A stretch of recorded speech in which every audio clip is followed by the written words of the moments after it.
Hi, fellow TR staff. So last year I sent out how do you access TeLO resources. The site has changed a little bit, so I'll show you how to get there from the new pathway.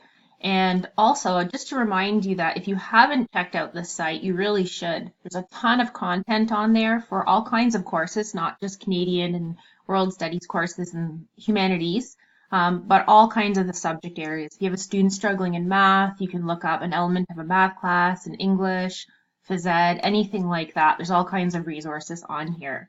So in order to access these fantastic resources, you need to go into the D2L homepage. So on a school computer, simply click on the little icon on your desktop or go to ucdsb.elearningontario.ca and you can access it on your course homepage. If you scroll down on the right-hand side, there's a little bar over here that says Preview Ministry Courses. So click on the All Public Courses. You can also check out the Catholic ones, but you may need to edit a bit more in those.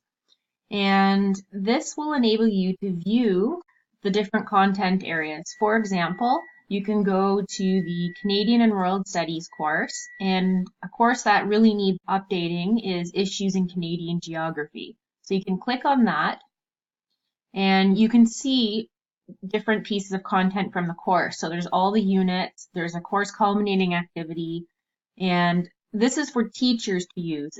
You can have it released to students, but this is more as a resource for teachers to supplement or to change or to integrate other activities into your courses that you're teaching. I really recommend that you check this out in addition to the OERB, which I constantly keep saying is a great resource in order to provide different opportunities to learn for our students other than just those out-of-date books.